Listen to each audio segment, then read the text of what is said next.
જોયું છે કે ઘણા બધા બાળકો માતા પિતાને એમ કહે છે કે હું રીડિંગ કરું છું અને પછી મોબાઈલ સાથે મોબાઈલમાં એકવાર પડ્યા પછી તમે જોજો 4 થી 5 કલાક કેમ હોય જાય છે આપણે ખબર જ નથી પડતી. બરાબર છે. તો ખરેખર બાળકો જે શિક્ષણ મેળવે છે ખરેખર માતા પિતાએ નો ડાઉટ કે એને થોડીક તકેદારી પણ રાખવી જરૂરી છે. મારા મંતવ્ય પ્રમાણે હું એવું કહેવા માંગુ ખરેખર જરૂરી છે. તો ખરેખર બાળક ઘણીવાર રજા પડે સ્કૂલની અંદર વેકેશન પડે અથવા તો ધોરણ 10માં જે બાળક ભણે છે તો સ્કૂલમાં જે રજા પડે તો ઘણા બધા બાળકોને આનંદ થાય છે કે વાહ સરસ રજા પડી ગઈ. પણ ઘણા બધા જે બાળકો ખરેખર જેને સારા પર્સન્ટેજ લેવા છે એને એક દિવસ પણ રજાનો દિવસ જાય ને તો એને એ ગમતું નથી. કારણ કે એને ખબર છે કે મારાથી ઘણું બધું મિસ થઈ જશે. બરાબર. તો એ બાબતે તમે શું કહેવા માંગો છો? અરે સર, જો બાળક છે, બરાબર છે, હવે આપણે એનું ગમે એટલું ધ્યાન રાખશું, જ્યાં સુધી એનામાં પરિપક્વતા નથી આવતી, બરાબર છે, ત્યાં સુધી એમણે જે મગજમાં ધાર્યું છે ને વિચાર્યું છે એ જ કરવાનું છે. અને આપણે એમની વિચારોમાં જો ફેરબદલ કરવા જશું તો વિચારો એક બાજુ રહી જશે, એ પોતે આખો બદલાઈ જશે.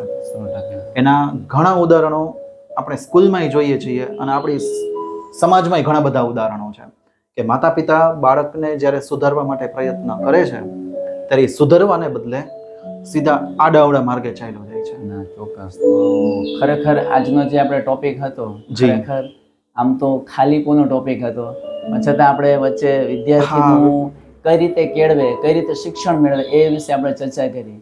તો ખાસ તો હું વાત કરીશ કે જ્યારે શિક્ષક એની સફળતા ક્યારે પ્રાપ્ત કરે કે જ્યારે 5 વર્ષ પછી 10 વર્ષ પછી કોઈ વિદ્યાર્થી જ્યારે પોતે અથવા પોતે પોતાની કોઈ કંપની ઊભી કરી હોય અથવા એને પ્રોગ્રેસ કર્યું હોય અથવા કોઈ ગવર્મેન્ટ એક્ઝામ એને ક્રેક કરી હોય અને જ્યારે એ ખરેખર મળવા આવે છે તો શિક્ષક છે ત્યાં છે, શિક્ષક ત્યાં છે, પણ જ્યારે વિદ્યાર્થી જ્યારે પોતે એ અચીવ કરે છે, જ્યારે શિક્ષકને મળવા આવે છે ને ત્યારે કોઈ પણ શિક્ષક હોય એના માટે એ દિવસ એના માટે સૌથી આનંદનો દિવસ હોય છે.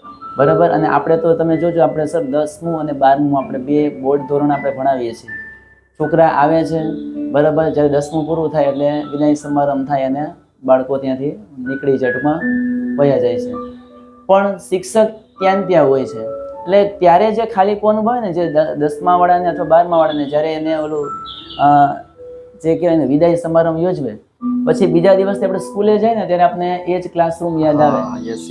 અને એ ખરેખર તમે પણ અનુભવ્યું હશે કે જે આપણે ભલે આમ જ્યારે હોય ત્યારે આપણે ઘણી વાર એમ લાગે કે આ ક્લાસ બહુ સૌથી તોફાની છે, પરંતુ જ્યારે આપણે એક એક પગથિયા ચડીને ત્યારે આપણે યાદ આવે કે એ આપણા સ્ટુડન્ટ્સ ત્યાંથી નીકળતા આપણે બોલાવતા, ઘણીવાર આપણે હેરાન પણ કરતા.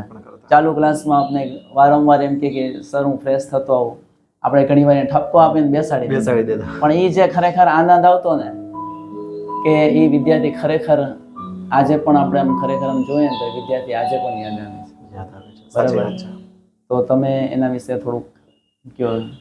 હું તો હરેશ સર એવું માનું છું કે ભલે હું મારી આત્મશ્લાઘા નથી કરતો હરેશ સર, કે મારા પોતાના જાતે વખાણ નથી કરતો, પણ જ્યારે હું ક્લાસમાં ભણાવું ત્યારે પુસ્તકના 2 પેજ ઓછા ભણાવાય ને એના કરતાં જે મોરલ એથિક્સ છે, બરાબર, એનું છોકરાઓને જ્ઞાન આપવું ને એ સૌથી પહેલી આપણી જવાબદારી છે ને આપણી ફરજ છે.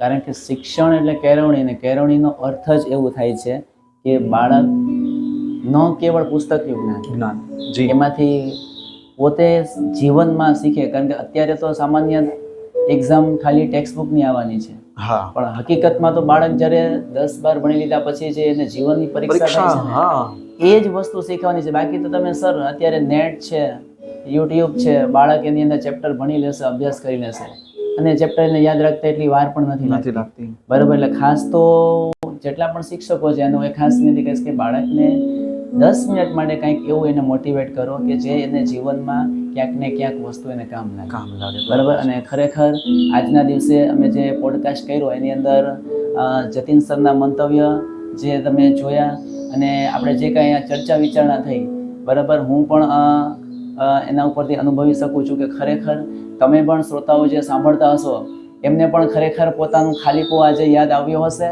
અને તમે પણ ખરેખર જે સમય સ્કૂલમાં ભણતા અને આજે જે સ્કૂલ પૂરી થઈ ગઈ, તમારા બાળકો અત્યારે સ્કૂલની અંદર તમે એને મોકલો છો, તો તમને પણ આજે એક જ વસ્તુ તમારી બાળપણ, તમારી સ્કૂલ, તમારા શિક્ષક, બરાબર, એ બધા તમને આજે યાદ આવ્યા હશે. તો ફરીથી અમે એક નવા ટોપિકની સાથે મળતા રહેશું. ત્યાર સુધી બધાને જય હિન્દ, જય ભારત, વંદે માતરમ, ભારત માતા કી જય. જય. નમસ્તે.